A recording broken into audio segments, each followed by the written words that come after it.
Hidup penuh kejutan, walaupun kejutannya tidak selalu menyenangkan. Kalau mengalir, ya mengalir oke.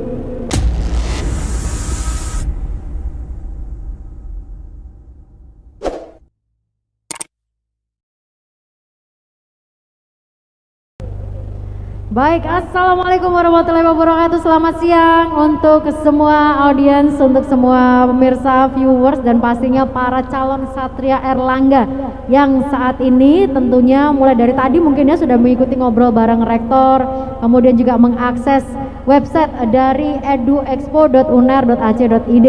Masih dalam rangkaian acara Erlangga Education Expo 2021. Kita hari ini ngobrol tentang bagaimana menata masa depan. Jadi yang ditata tuh bukan cuma hati, tapi masa depan tuh juga perlu ditata ya. Kalau nggak ditata, jadinya ambiar nanti ya.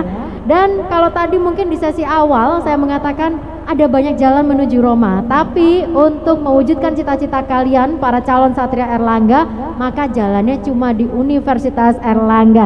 Make your dreams come true. Oke, saya kedatangan guest star sebelum saya menyapa yang ada di Yogyakarta. Ini khusus untuk bisa ngobrol bareng dengan calon Satria Erlangga. Di samping saya ini sudah ada pemilik dari masa lalu. Ada Pak Suko Widodo. Ini punggawanya Universitas Erlangga juga, ini yang menjaga Universitas Erlangga dengan begitu luar biasa. Pak Suko, apa kabar? Sehat Mbak, saya buka karena kita kan lagi berjarak. Oh ya, berarti jauh, saya juga buka ya Pak ya. Oke, kita jaga jarak pokoknya. Ya. Tetap Jadi, dalam kondisi protokol kesehatan. Saya ini kalau ngomong masa depan itu juga malu Mbak, karena saya hanya punya pemilik masa silam. Masa lalu ya Pak ya? Masa lalu pun buram juga. Suram juga ya Pak ya. Tapi belajar dari keburaman itulah kita nanti bisa saling tukar menukar. Dan saya kira kalau Mas Sabrang ini pemilik masa kini kan. Pemilik masa kini. Jadi kita sapa dulu Mas Sabrang. Mas Sabrang Dawu mau paun dulu. Dir, Apa kabar Ya. Mas Sabrang? masih negatif Mbak? Kenapa? Masih negatif. Ya. Alhamdulillah. Jadi teman-teman, kalau Pak Suko pemilik masa lalu, Mas Sabrang itu pemilik masa sekarang. Pemilik masa depannya kalian ini para calon Satria Erlangga. Tapi jangan khawatir, yang akan mengawal para pemilik masa depan, iya Pak Suko sama Mas Sabrang ini. Jadi makanya kita menata masa depan bersama dengan Pak Suko dan Mas Sabrang. Pak Suko, kita ngobrol Mas Sabrang langsung ya berarti ya? Enggak juga, kalau saya masa lalu, Mas Sabrang masa Masa kini, sekarang? mereka masa depan, Anda ini masa apa? Saya yang nggak jelas Pak, saya ini berada di antara, makanya saya menjadi perantara antara Mas Sabrang, Pak Suko, dan calon Satria Erlangga. Oke, Gitu Pak. Mantap, Mas Sabrang aja kita biaran. Mas Sabrang, ini loh teman-teman dari calon Satria Erlangga ini pengen belajar menata masa depan. Nggak cuman hati Mas Sabrang yang perlu ditata. Kenapa masa depan ini kok perlu ditata Mas Sabrang? Kan biasanya ada prinsip ngalir baik kan wis enak toh. Masa depan, karena masa depan nggak bisa dihindari. Satu Kamu mau keniscayaan ya. menata, mau nggak menata, kamu tetap waktu berjalan terus tanpa persetujuanmu. Jadi ya daripada nggak disiapkan, mending disiapkan. Optimalnya gitu aja toh, logisnya. Karena siap nggak siap, masa depan akan menjadi masa sekarang nanti suatu saat kan. Jadi ya siapa yang punya persiapan lebih, dia akan bisa paling beradaptasi dan paling memiliki zamannya. Sesederhana itu sebenarnya kenapa harus menata masa depan. Sesimpel itu pentingnya menata masa depan. Nah, how to-nya ini yang penting. Gimana Mas Sabrang, menurut Mas Sabrang menata masa depan yang sangat penting, karena mau nggak mau kan kita akan hadapi. Nah, menata masa depan ini kan beberapa perspektif nih, perspektif personal atau menata masa depan secara komunal atau menata masa depan secara apa. Nah, itu kan ada beberapa perspektif. Kalau dari perspektif diri personal, menata masa depan itu nomor satu ya punya tujuan, mau kemana, mau ngapain. Bahwa nanti berubah di tengah jalan nggak apa-apa, tapi pertama punya tujuan. Karena kalau tanpa tujuan kita tidak bisa mempertimbangkan mana yang lebih penting, mana yang lebih primer. Misalnya saya pernah ditanyain mahasiswa juga, lebih penting mana, pacaran atau belajar giat? Ya tinggal ditanyain, kamu membayangkan masa depanmu 3 tahun lagi gimana, gendong anak atau lulus kuliah? Kalau tujuanmu 3 tahun lagi bayangannya gendong anak, ya pacaran sekarang itu paling efektif menuju gendong anak. Tapi kalau tujuanmu lulus kuliah, ya yang lebih penting adalah belajar dulu. Nah, jadi apapun yang kita lakukan dalam hidup, apapun yang kita putuskan hari ini pasti punya refleksi terhadap tujuan kita. Kalau kita nggak punya tujuan yang katanya ngalir, kita juga tidak punya hak atau hak untuk komplain terhadap sesuatu yang akan terjadi. Orang kita ngalir aja kok. Jadi kalau mau sampai mana ya udah di situ sampainya. Jadi hidup penuh kejutan, walaupun kejutannya tidak selalu menyenangkan kalau mengalir. Ya mengalir oke. Tapi dengan punya tujuan kita jadi punya alat timbang mana yang lebih primer dilakukan, mana yang duluan dilakukan, mana yang sekunder, mana yang tersier dan seterusnya. Tanpa ada tujuan itu kita susah menimbang. Karena sadar nggak sadar kita sebenarnya punya pertimbangan itu. Bahayanya adalah ketika kita menimbang mana yang penting dan tidak penting berdasarkan sesuatu yang tidak kita sadari. Di arah depannya tidak kita tapi adalah kecelakaan semuanya. Kalau mau merencanakan masa depan, tentukan secara sadar tujuannya kemana, sehingga pertimbangan apa yang penting dan tidak penting hari ini memang menuju kepada tujuan tersebut. Nah, itu bagaimana basic dasarnya, bagaimana mempersiapkan masa depan. Harus punya imajinasi, mau kemana sih kamu, mau ngapain sih, setahun lagi ngapain, 3 tahun lagi ngapain, 5 tahun lagi ngapain. Bukan berarti harus fanatik ya, kalau nggak tercapai terus bunuh diri, nggak gitu juga. Tapi gunanya fungsinya untuk itu tadi, untuk menjadi alat timbang terhadap apa yang kita lakukan saat ini. Karena sumber daya waktu itu terbatas, jadi kita harus melakukan yang primer. Itu Mbak. Ini menarik. Nanti teman-teman yang mau bertanya, monggo bisa tulis pertanyaan di kolom chat YouTube di channel Universitas Airlangga. Jadi sekali lagi yang bertanya, monggo bisa dituliskan di kolom chat. Nanti akan disampaikan panitia ke kita untuk kita obrolkan bareng sama Mas Abrang dan juga Pak Suko. Saya garis bawah yang disampaikan Mas Abrang nih Pak Suko. Yeah. Tentukan dengan sadar. Yeah. Biasanya banyak yang tidur soalnya Pak. Iya, karena saya pernah mengalami masa lalu dan kemudian menuju masa kini. Pastilah setiap orang, saya sepakat dengan Mas Abrang, setiap orang pasti punya tujuan. Ketika seorang bayi dia belajar jalan, dia ngambil sesuatu, dia punya tujuan, targetnya dia melangkah 1, 2, 3 mencapai. Saya ketika kuliah dulu, karena saya jurusan komunikasi, dulu publisistik, karena saya pengen wartawan. Saya itu pengen jadi kayak Agnes, wartawan sebetulnya. Saya kagum sama almarhum Adam Malik, wartawan yang jadi wakil presiden. Tapi kemudian saya belajar, saya SMA belajar, saya kuasai bahasa dan saya tes masuk di Jogja, dan kemudian setelah itu saya lulus. Ternyata nasib seperti kata Mas Abrang, kecelakaan. Nah, lain kemudian jadi dosen, tapi jadi dosen bukan kecelakaan loh ya. Ini kan contoh bagaimana nyerempet, paling nggak ya mesti miring-miring. Bukan kecelakaan tapi nyerempet ya Pak ya. Jadi artinya Mas Abrang ini sebenarnya menjadi seniman itu setahu saya itu kecelakaan kalau nggak salah. Ya gitu ya Mas Abrang ya. Oh dia sekolahnya di Kanada, dia belajar fisika, matematika, dia itu ilmuwan. Itu persoalannya kan salah stigma orang gitu. Dan salahnya Sabrang jadi dosen kok gondrong kan enggak boleh. Jadi tadi saya sepakat bahwa semua harus ada rencana ya. Jadi kalau semua direncanakan maka semua akan jadi lebih mudah gitu ya. Dan mudah.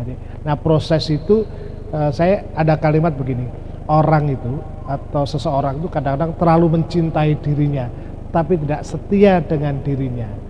Dia mengidolakan, aku pengen jadi artis, nah, tapi orang tahu sinau latihan gitar ya bagaimana jadi gitaris yang bagus gitu loh.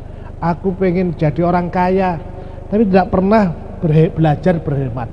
Nah proses-proses ini yang harus ditata saya kira, dan seperti orkestra musiknya Leto itu kan mesti ada perencanaan. Tapi syukur nanti beliau mau nyanyi mungkin ya. Haruslah. Ya. Nggak cuma ngomong lah di sini, harus nyanyi Mas Abrang. Meskipun besok juga akan live, tapi kan ini nyicil kan menarik. Hari ini cek sound. Hari ini tapi cek sound ya. Khusus mungkin bagi anak-anakku calon pemilik masa depan, maka Anda harus menentukan. Nah di dalam menentukan itu perencanaannya pasti melibatkan orang tua, dan orang tua juga tidak boleh terlalu memaksakan kehendaknya, tapi anak muda juga jangan memaksakan kehendaknya. Jadi ada kompromi, itulah cara menata. Itu cara menata masa depan. Mas Abrang, boleh dong cerita ini masalah kecelakaan. Mas Abrang dulu menata apa ngalir atau gimana? Mungkin ini juga buat Jangan-jangan dibiarkan sama Cak Don dulu. monggo Mas Abrang, ini buat sharing buat teman-teman semuanya. Gini, Anda coba tanyain anak SD cita-citanya, biasanya jelas, kamu mau jadi pilot, mau jadi dokter, dan seterusnya. Ketika SMP, SMA mulai mikir, apa ya, mulai kuliah mulai nggak jelas lagi cita-citanya. Itu bukan berarti bahwa dia tidak istiqomah, tapi karena bumbunya semakin banyak, dia alternatif mimpinya bisa semakin banyak juga. Posisinya kan seperti itu. Jadi membayangkan kita ke depan itu seperti memasak sumber daya, seperti mau memasak. Kalau kita punya bumbunya cuma nasi sama sambal, bisa masaknya cuma nasi goreng. Tapi kalau kemudian kita ada ayam, terus ada dele, ada bahan yang lain, kita mulai mikir nih, banyak nih bisa dimasak sebenarnya. Nah, itu yang disebut sebagai proses persiapan. Persiapan adalah mengumpulkan sebanyak mungkin bumbu yang bisa kita olah. Nah, terus kemudian ada kesempatan. Ketika kesempatannya datang, tergantung persiapannya itu tadi, kita bisa merespon atau tidak. Nah, kalau ngomong musik ini tadi, saya suka musik, teman-teman sekumpulan juga suka musik, dan kita serius juga mempelajari musik.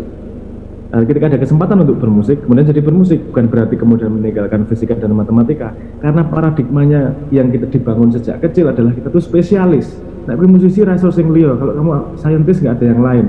Padahal itu dunia yang ya valid sih, tapi keadaan modern ini membutuhkan lebih posisi generalis. Kamu siap pada semua hal dan bisa merespon keadaan, walaupun pada satu sisi kalau orang sama spesialis juga nggak masalah. Jadi kalau ngomong apakah bermusik itu kecelakaan, kesempatannya kecelakaan, semua kesempatan adalah kecelakaan, tapi tidak ada kesempatan yang bisa direspon kalau kita tidak persiapan. Ada kesempatan jadi musisi, kamu nggak bisa main musik, itu juga nggak akan jadi apa-apa. Ada kesempatan jadi pemain sepak bola, tapi kamu nggak bisa main sepak bola, ya nggak akan jadi apa-apa. Nah gitu, jadi kan persiapan dan kesempatan itu penting. Dan universitas sebagai salah satu dalam peradaban modern ini, sebagai salah satu pusat ilmu, itu seharusnya bisa memberi bumbu terbanyak untuk manusia. Jadi bisa belajar sebanyak mungkin di sebuah tempat, itu memang tempatnya di universitas. Nah, tadi yang dikatakan Pak Suko juga menarik, bagaimana bahwa orang tua tidak boleh memaksakan pada anak. Itu saya sangat setuju, karena memang dunianya berbeda. Orang tua yang berhasil adalah orang yang bagaimana yang bisa membuat anaknya melakukan sesuatu yang orang tuanya sendiri nggak bisa membayangkan. Itu terjadi pertumbuhan, perkembangan. Kalau orang tuanya kemudian memagari anaknya sesuai imajinasi orang tuanya, anaknya pasti ketinggalan zaman karena dia tidak bisa merespon keadaan. Orang tua harus siap bahwa zaman itu berubah, anaknya bisa lebih luas pandangannya, anaknya bisa lebih pinter pengetahuannya, bisa lebih membayangkan hal-hal yang orang tua nggak bisa membayangkan. Orang tua punya lebih banyak pengalaman yang diajarkan kepada anaknya adalah wisdom, prinsip-prinsip. Tapi untuk ekspresi, anaknya tidak ada orang tua sekarang yang membayangkan bahwa bikin video itu bisa menghasilkan duit, jadi konten YouTuber. Nah, itu kalau pagar cita-citanya dipagari orang tuanya, nggak akan berkembang juga sebagai society. Nah, ini kemarin saya juga perlu menantang UNER juga, karena kalau UNER masih pakai paradigma lama yang tidak memberi kesempatan kepada muridnya untuk bisa berevolusi melewati batasan para orang tua, berarti gagal sebagai institusi pendidikan. Karena institusi pendidikan seharusnya menghasilkan murid-murid yang dosennya sendiri tidak membayangkan bisa sampai ke situ. Nah, mungkin saya terlalu melebar nih. Tadi kan pertanyaannya tentang musik. Ya gitu. Jadi musik apakah kecelakaan? Ya, kesempatannya adalah kecelakaan karena bukan saya yang mendesain. Tapi jangan lupa, kesempatan yang datang dengan kecelakaan perlu direspon dengan persiapan yang dimiliki. Kalau sebelumnya saya nggak belajar musik, saya nggak akan bisa merespon kesempatan itu. Nah, ini menarik nih Pak Suko. Monggo. Iya, kuncinya kan dipersiapkan diri Bagaimana anak mempersiapkan? itu. Prepare for the best berarti Iya, ya. apapun itu, Sabrang juga belajar musik pasti. Dia belajar nada-nada karena dia punya ilmu fisika itu ada nada. Nah, sama ini ada yang chat tanya, gimana cara mempersiapkan diri bisa masuk UNER. Ini kan ada yang masuk karena tadi masuk Mas Sabrang saya respon aja, UNER juga harus berubah. Oh, UNER sangat berubah. Sudah berubah. Sangat berubah karena apalagi pandemi ini, misalnya di tempat kami yang ngelola siaran ada anak-anak muda seperti Afifah, Alif, Andri, Aal, semua A kecuali N, Nindita, Saya juga Agnes juga. Jadi namanya A, kebetulan saya didampingi oleh AA. Nah, ini oleh Pak Rektor, ini dikasih lembaga di mana ada prinsip sekarang adalah kolaborasi. Jadi kami ngajak mahasiswa untuk bekerja bersama. Jadi kerja bareng, sinau bareng lah konsepnya Mas Sabrang itu yang dilakukan. Karena gini, beberapa orang profesor ya ketemu saya itu juga mengeluhkan ternyata kurikulum yang pernah dibuatnya itu juga ketika diberikan itu berbeda kondisinya. Nah ini kan disrupsi digital yang berubah, revolusi teknologi kan merubah banyak hal. Dulu orang makan harus datang ke warung, sekarang warungnya sepi, makanannya yang datang. Ini contoh kecil misalnya perubahan itu. Jadi karena di dunia itu tidak ada yang abadi, selalu ada perubahan, dan maka yang abadi adalah perubahan itu. Tadi Mas Sabrang SD, aku pengen jadi tentara. SMP, aku pengen jadi guru. SMA, aku pengen jadi artis. Bareng lulus malah bingung toleh karena dia perubahannya tidak direspon dengan persiapan tadi. Nah kalau mau masuk UNER, jelas malahan harus mengikuti rapotnya bagus. Kalau rapot berarti sekolahnya nilainya. Nah, itu aja. Jadi malah gampang masuk UNER itu sebetulnya kalau dia konsisten dengan nilainya, atau kalau dia tidak masuk yang 40% SNMPTN, dia bisa ngikuti lewat SBMPTN atau mandiri. Syaratnya simpel, belajar, sinau soal-soal, simpel kan sebetulnya. Sudah jelas itu. Dari situlah kemudian dia bisa menata masa. Jadi bagian terpenting dari siswa-siswa SMA saya kira sekarang adalah mempersiapkan dengan belajar, mempelajari soal, diskusi semacam itu. Saya kira ini titik awal untuk dia menuju ke tujuan cita-citanya. Ya, jadi ditata satu-satu berarti ya Pak ya? Iya, ini yang pengalamannya saya nggak tahu, nanti Mas Sabrang bisa merespon. Mohon maaf ini, saya moga-moga tidak salah. Soal fokus misalnya. Fokus. Dan walaupun saya nyadari ya caranya berbeda. Jadi kalau saya kan kita punya dua mata, dua telinga, maka tugas kita adalah membaca itu mendengarkan dan membaca pakai mata. Tidak dikit-dikit di-share. Nah, itu contoh bagaimana bahwa ada banyak yang tidak terlalu tirakat untuk menuju pencapaian itu. Akhirnya kemudian dia tidak tahan dengan telinganya mendengar suara guru, tidak kuat melihat mata soal itu, dia lebih banyak sambat. Nah, generasi sambat ini yang nanti pertaruhannya di situ. Sopo sing ora sambat iso lewat, tapi sopo sing sambat malah kelewat. bukan Bukan lewat ya, Kira-kira. kelewat malah. Mas Abra